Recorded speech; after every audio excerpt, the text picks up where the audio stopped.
দেখুন, মাননীয় মুখ্যমন্ত্রী নোংরা পলিটিক্স করার চেষ্টা করছে।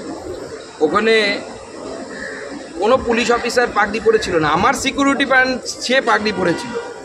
আমি একটা প্ল্যাকার্ড ছুঁড়েছি। এবার একটা প্ল্যাকার্ড যখন হাওয়ায় যায়, একটা পিচবোর্ড যখন হাওয়ায় যায়, সেটা কি কন্ট্রোল করা সম্ভব যে কার মাথায় গিয়ে পড়বে? আমি তো তাতেও বলেছি, তাতেও যদি আহত হয়ে থাকে, কারো যদি ভাবাবেগ আহত হয়ে থাকে, তার জন্য আমি ক্ষমা পাচ্ছি। কিন্তু মাননীয় মুখ্যমন্ত্রী পুলিশ এটা কী করেছিল, আমি ছবি দেখাচ্ছি মাননীয় আপনাদেরকে, ভালো করে দেখুন। এই ছবিটা নিশ্চয়ই মনে আছে, নবান্ন অভিযান, বলবিন্দর সিং, একজন শিখ, তার শুধু পাগড়ি খোলা হয়নি, শিখেদের কেশকে পবিত্র, অর্থাৎ চুলকে পবিত্র মনে করা হয়, চুলকে হাত দেওয়া অপরাধ মনে করা হয়। দেখুন, পশ্চিমবঙ্গে মমতা বন্দ্যোপাধ্যায়ের পুলিশ, মমতা বন্দ্যোপাধ্যায় পুলিশ মন্ত্রী একজন শিখের পাগড়ি খুলে চুল ধরে, কেশ ধরে, পবিত্র কেশ ধরে টানতে টানতে নিয়ে যাচ্ছে। ইনি শিখ, কিন্তু এই যে হাতে পাগড়ির কাপড় দেখতে পাচ্ছেন, পাগড়ি খুলে ফেলা হয়েছে। আমার প্ল্যাকার্ড ছোড়াতে কারো পাগড়িতে গিয়ে লেগেছে, কিন্তু কারো কোনো তৃণমূলের লোকের লাগেনি, কোনো রাজ্য সরকার, আমারই সিকিউরিটির গায়ে লেগেছে। তার জন্য দায়ীকে পুলিশ ট্রেনে হেঁচড়ে নিয়ে যাচ্ছিল আমাকে। এটা কি ছিল? এটা কি মুখ্যমন্ত্রী জবাব দিতে পারবেন?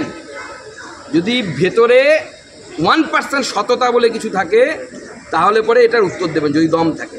কেন বলছেন জানেন? সুকান্ত মজুমদারের বিরুদ্ধে অভিযোগ করতে পারেন না, দুর্নীতির অভিযোগ নেই, অন্য কোনো অভিযোগ নেই, চুরির অভিযোগ নেই। মমতা বন্দ্যোপাধ্যায় সেটা বলছে সুকান্ত মজুমদারকে কোনো না কোনো একটা অভিযোগ করতে হবে। তাই আপনি রাজনৈতিক উদ্দেশ্য প্রণোদিতভাবে অভিযোগ করছেন। যদি আপনার দম থাকে, আপনার মধ্যে সততা থাকে, তাহলে এর জবাব দিয়ে দেখাবেন।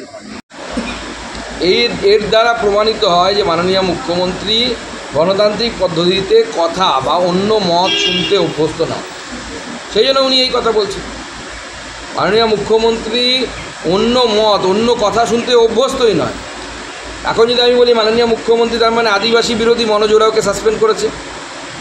রাজনীতি করবেন, বুমেরাং খাবেন, কিন্তু রাজনীতি করতে হলে রাজনীতিটা ভদ্রভাবে, সভ্যভাবে করুন।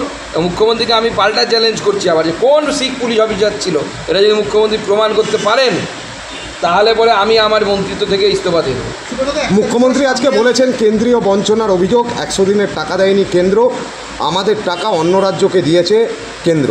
কি বলবেন মুখ্যমন্ত্রীর এই অভিযোগ প্রসঙ্গে? দেখুন, আমি এক কথাই বলেছি আগেও, আবার বলছি, গুজরাটের মতো জায়গায় যেখানে বিজেপি ক্ষমতায় আছে, সেখানে 100 দিনের কাজে দুর্নীতির অভিযোগে বিজেপির বিধায়কের ছেলে গ্রেপ্তার হয়েছে।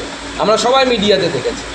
মুখ্যমন্ত্রী এফআইআর করুন, তার তো পঞ্চায়েত প্রধান যারা, উনিই স্বীকার করেছেন যে কিছু দুর্নীতি হয়েছে, ওনার ভাইপো স্বীকার করেছেন কিছু দুর্নীতি হয়েছে।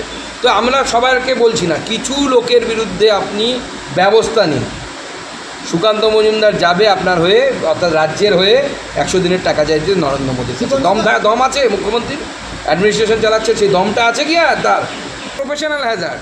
মুখ্যমন্ত্রীকে বলুন, ওনার কাছে আমি ছবি পাঠিয়ে দিচ্ছি, ওনার পুলিশ গত নবান্ন অভিযানের সময় আমাদের একজন শিখ বডিগার্ড ছিল, তার পাগড়ি খুলে চুলের মুঠি ধরে, শিখেদের চুল ধরা হচ্ছে অপরাধ, সেই কাজ করেছে। আমি মাননীয় মুখ্যমন্ত্রীকে এখনই ওই ছবি দিচ্ছি। সেইটা কাকে অপমান করেছিলেন মুখ্যমন্ত্রী, সেই জবাবটা দিতে বলুন, ওনার যদি দম থাকে। প্রধানমন্ত্রীর বৈবাহিক জীবন নিয়ে যে কটূক্তি যিনি করেছেন, ওনার রুচি, ওনার শিক্ষা, ওনার পারিবারিক শিক্ষা এ দ্বারা প্রকাশিত হয়ে গেছে। আমাদের দুর্ভাগ্য যে বাংলার এরকম একজন মুখ্যমন্ত্রী আছেন যিনি এতটা বাজে ভাষা ব্যবহার করতে পারে। উনি তো লিমিটলেস, যত নিচে নামতে নামতে কোন জায়গায় গেছে, এর থেকে নিচে কেউ নামতে পারে না, ওনার থেকে বাজে ভাষা কেউ ব্যবহার করে। এবার মুখ্যমন্ত্রী অনেক কিছুই বলেন, 3000 কেজির বাচ্চাও বলেছেন, নতুন নতুন থিওরি দিয়েছে। তো মুখ্যমন্ত্রীর কথায় গুরুত্ব দেওয়া উচিত নয়, বয়স হচ্ছেও না, রিটায়ারমেন্টের টাইম এসে গেছে। কিন্তু সবাই রিটায়ারমেন্টের সময় পৌঁছলে এরকম বলে, 72-এ বলেন না, একটা 72 বছরের কাছাকাছি বয়স হলে। ওনার অফিসিয়াল বয়স এখন 69-70, কিন্তু অ্যাকচুয়ালি তো তার থেকে বেশি। স্বাভাবিকভাবে ওই 72-এ ধরে গেছে। মুখ্যমন্ত্রী আরও বলেছে, অপমান করেছেন, কালীঘাটের ঘটনা প্রসঙ্গে বলেছে একজন পুলিশ অফিসারকে চটি ছোড়া হয়েছে। যদি আপনারা আমার বাড়িতে আসতে পারেন, তাহলে আমিও যেতে পারি আপনাদের বাড়ি। এইটাকে লজ্জাজনক ঘটনা বলে আপনাকে কটাক্ষ করেছে। মুখ্যমন্ত্রীকে বলতে আমি চ্যালেঞ্জ করছি, কোন শিখ পুলিশ অফিসার ওখানে ছিল, উনি যদি প্রমাণ করতে পারেন, তাহলে আমি মন্ত্রিত্ব থেকে দিয়ে দেবো, রেজিগনেশন দিয়ে দেবো। উনি মুখ্যমন্ত্রী থেকে দিতে পারবেন তো?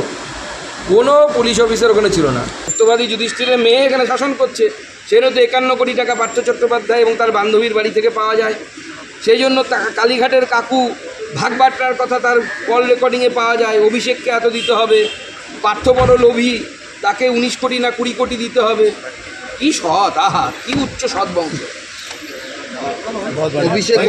অভিষেক বন্দ্যোপাধ্যায় পেহেলগাঁয়ের এরপর একজন সমালোচনা করেছেন, তিনি বলছেন যে এই যে বিদেশের ডেলিগেটস গেল তার স্বতঃস্ফূর্ত কি কোনো রেজাল্ট বেরিয়ে এলো?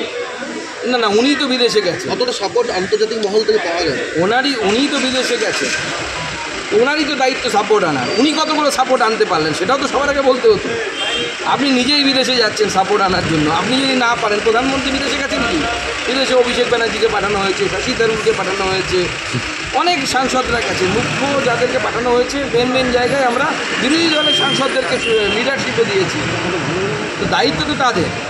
আর আন্তর্জাতিক রিলেশন নিয়ে অভিষেক বন্দ্যোপাধ্যায়ের মতো আনকোড়া লোকের মন্তব্য না করাই ভালো। ফরেন অ্যাফেয়ার্স এমন একটা সাবজেক্ট, এর জন্য প্রচুর পড়াশুনো করতে হয়। আমাদের মতো রাজনীতিবিদদের, যারা রাজ্য স্তরে রাজনীতি করি, তাদের ফরেন অ্যাফেয়ার্স নিয়ে বেশি বলা উচিত না। আগে 2-3 বছর ফরেন অ্যাফেয়ার্স নিয়ে পড়াশুনো করুন, তারপরে বক্তব্য রাখুন। আমাদের ভিডিও ভালো লাগলে লাইক এবং শেয়ার করুন। কমেন্ট সেকশনে গিয়ে জানান আপনাদের মতামত। আরও ভিডিও পেতে আমাদের চ্যানেল সাবস্ক্রাইব করুন এবং প্রতি মুহূর্তে খবরের আপডেট পেতে প্রেস করুন বেল আইকন।